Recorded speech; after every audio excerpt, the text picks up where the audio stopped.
नमस्कार, स्वागत आप करें न्यूज 24 पर। मैं हूं प्रिंस लामा। हरियाणा प्रदेश में भाजपा की भी एक बार फिर बगावत और खिलाफत शुरू हो चुकी है। वैसे तो बीजेपी ने लगातार तीसरी बार हरियाणा प्रदेश में सरकार बनाई है, लेकिन फिर भी अब भाजपा के मंत्री विधायक ही अपनी पार्टी से नाराज नजर आ रहे हैं। और फिलहाल जिस मंत्री ने सरकार की बगावत की है, जो मंत्री सरकार के खिलाफ नजर आ रहा है, वो समय समय पर इसी तरीके से अपनी नाराजगी जाहिर करते रहते हैं। हम बात कर रहे हैं गब्बर के नाम से जाने जाने वाले दबंग नेता और मंत्री अनिल विज के। अनिल विज इन दिनों एक बार फिर नाराज नजर आ रहे हैं और अपनी पार्टी को नंगा करने का काम कर रहे हैं। अनिल विज ने जिस तरीके से नाराजगी जाहिर करते हुए और अपनी ही पार्टी की पोल पट्टी खोलने का काम किया है, उसके बाद पार्टी को बड़ा झटका तो लगा है, साथ ही उन्होंने पार्टी को धमकी देने का भी काम कर दिया है। यानी कि अनिल विज का कहना है, अगर काम नहीं हुए, अगर उनकी सुनवाई नहीं हुई, तो उनको जगजीत सिंह डल्लेवाल की तरह आमरण अनशन भी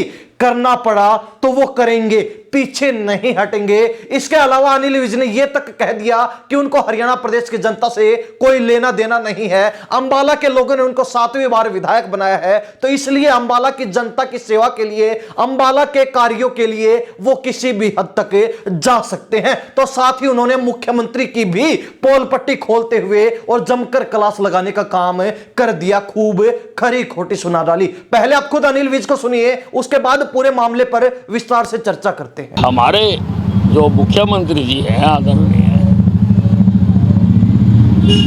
बहुत काम कर रहे हैं, लेकिन वो उड़न खटोले से नीचे उतरेंगे तो जनता के दुख दर्द सुनेंगे। वो तो उड़न खटोले से नीचे नहीं उतरते। 7वीं बार चुनाव जीतने के बाद मैंने सार्वजनिक मंच से भी, जिन्होंने मुझे चुनाव हराने की कोशिश की, अधिकारी, कर्मचारी या कुछ छुटभइये नेता,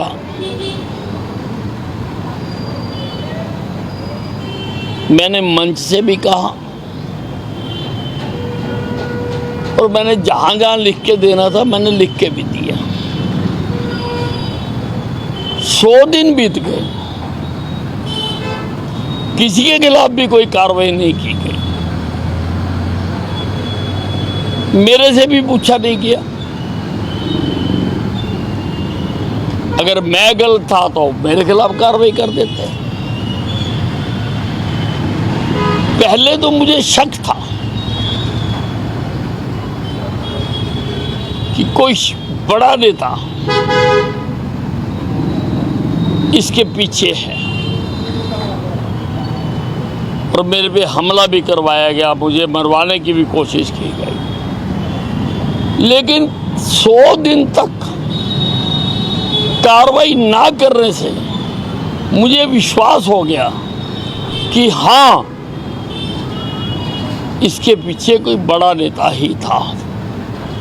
इसीलिए अब करो ना करो, 100 दिन बहुत बड़ा पीरियड होता है। तो अंबाला की जनता के लिए तो किसी भी प्रकार से कोई भी आंदोलन करना पड़ेगा, मैं अंबाला की जनता के साथ नाइंसाफी नहीं होने दूंगा। तो सुना अपने ऊर्जा, श्रम एवं परिवहन मंत्री अनिल विज को, जो इन दिनों अपनी ही सरकार से, भाजपा पार्टी से ही, भाजपा सरकार से ही नाराज नजर आ रहे हैं। और अनिल विज ने यह तक कह दिया कि 100 दिन बीत चुके हैं, उनको इस बार चुनाव हराने की कोशिश की गई। कई जो है क्षेत्रीय छुट भैया नेताओं ने उनको जो है हराने की साजिश की और उनको सह देने वाला कोई भाजपा का बड़ा नेता है। हालांकि अनिल विज ने नाम नहीं लिया, लेकिन फिर भी उनका इशारा बीजेपी के किसी बड़े नेता की तरफ था, जिसको लेकर उन्होंने स्पष्ट कर दिया और यह बात क्लियरली बोल दी कि किसी बड़े नेता की सह में आकर कुछ अधिकारियों ने, कुछ छुट भैया नेताओं ने उनको हराने की कोशिश की। चुनाव के दौरान उनके ऊपर हमला भी करवाया गया, उनको मारने की भी साजिशें रची गई, लेकिन फिर भी अंबाला की जनता ने उनको 7वीं बार विधायक चुना और सरकार में वो मंत्री भी बन गए। हालांकि उनका यह कहना है कि जब वो 7वीं बार विधायक बनने के बाद आम जनता के बीच अपना पहला कार्यक्रम संबोधित कर रहे थे। उस समय उन्होंने ऐलान कर दिया था, ये बातें बिल्कुल स्पष्ट तौर पर कह दी थी और अपनी पार्टी को, अपनी सरकार को, अपने आला कमान को नाम सहित नेताओं पर कार्रवाई के लिए, उनको हराने की जिन्होंने साजिश रची थी, उनको उनके ऊपर कार्रवाई के लिए आगे पत्र भेज दिया था। लेकिन अब तक उनकी बातों पर कोई कार्रवाई नहीं हो पाई, उनकी किसी भी तरीके से सुनवाई नहीं की गई है और इसी को लेकर अनिल विज अच्छे खासे नाराज नजर आ रहे हैं। अनिल विज का कहना है कि 100 दिन का समय बहुत होता है। हालांकि अब तक उनकी एक भी मांग पर कार्रवाई नहीं हो पाई, उनका कोई भी काम सिरे नहीं चढ़ पाया। इसके अलावा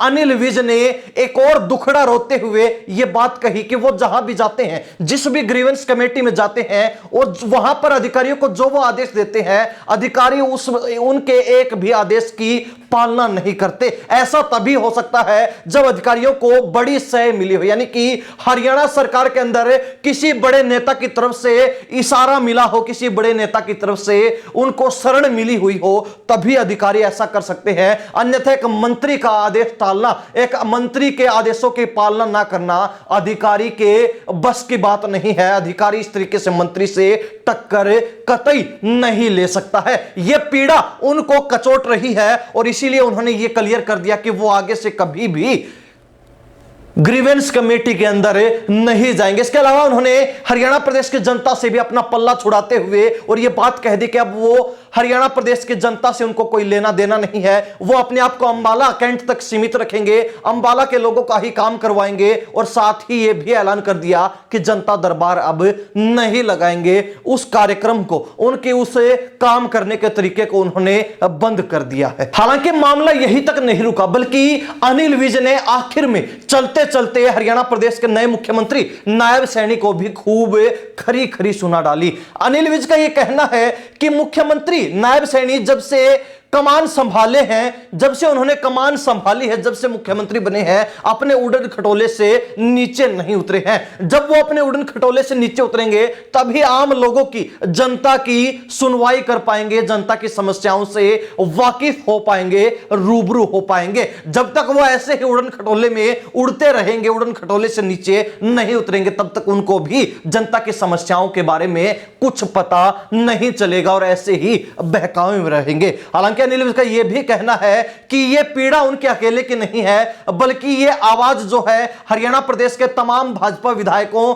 और तमाम मंत्रियों की है, क्योंकि सभी के साथ ऐसा ही हो रहा है। अधिकारी मनमानी कर रहे हैं, अधिकारियों को किसी बड़े नेता की शरण मिली हुई है, जिसके इशारे पर अधिकारी किसी भी विधायक और मंत्री के बातों की सुनवाई नहीं कर रहे, आदेशों की पालना नहीं कर रहे हैं। अब अनिल विज का यह कहना है कि चाहे उनको काम कैसे भी करवाने पड़े और इसके लिए आमरण अनशन पर ही क्यों ना बैठना पड़े, वो पीछे नहीं हटेंगे। अम्बाला कैंट के कामों को लेकर वो किसी भी तरीके से जो है पीछे नहीं हटने वाले हैं, अपने आप को अंबाला के लिए समर्पित कर सकते हैं। यह ऐलान अनिल विज ने कर दिया है और सीधे तौर पर अपनी ही सरकार को आंख दिखाते हुए चेतावनी देने का, धमकी देने का काम कर दिया है। हालांकि सबको यह मालूम है कि अनिल विज जो समय समय पर अपनी पार्टी की बगावत कर बैठते हैं, पिछले दिनों भी वो नाराज नजर आ रहे थे क्योंकि उनको मुख्यमंत्री बनने का मौका नहीं मिला, वो चांस उनके हाथों से छीन लिया गया। पहले उनकी जगह मनोहर लाल खट्टर को मुख्यमंत्री बनाया गया।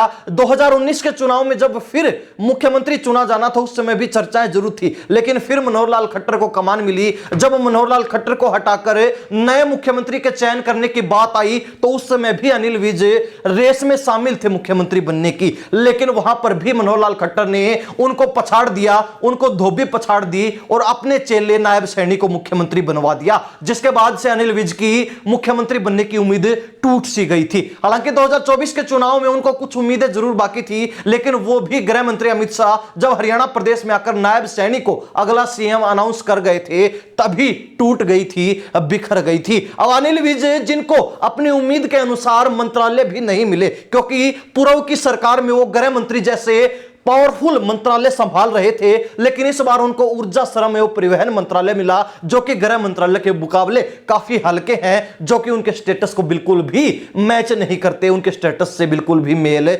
नहीं खाते। लेकिन फिर भी अनिल विज इसी में संतुष्ट नजर आ रहे थे। परंतु जब से अधिकारी उनके आदेशों की पालना नहीं कर रहे, अधिकारी उनकी सुनवाई नहीं कर रहे, या फिर जिस तरीके से अनिल विज का कहना है कि जो बड़े नेता उनको हराने की साजिश रच रहे थे, उनको मरवाने का प्लान बना रहे थे, उन्हीं नेताओं की अब शरण अधिकारियों को मिली हुई है और उनके इशारे पर ही अनिल विज के आदेशों की पालना अधिकारी नहीं कर रहे हैं। तो अनिल विज का इशारा किस नेता की तरफ था? वैसे तो अनिल विज का पूर्व मुख्यमंत्री मनोहर लाल खट्टर के साथ भी 36 का आंकड़ा था और कुछ अच्छी खासी नायब सैनी के साथ भी पटती हुई नजर नहीं आ रही। तो ऐसे में अनिल विज जिस बड़े नेता की तरफ इशारा कर रहे हैं बिना नाम लिए, तो वह नेता कौन हो सकता है? उसके बारे में हरियाणा प्रदेश की जनता क्या राय रखती है, कमेंट के माध्यम से जो लिख दीजिए। इन्हीं सब बातों के साथ में प्रिंस लांबा, हरियाणा न्यूज 24। नमस्कार, जय हिंद।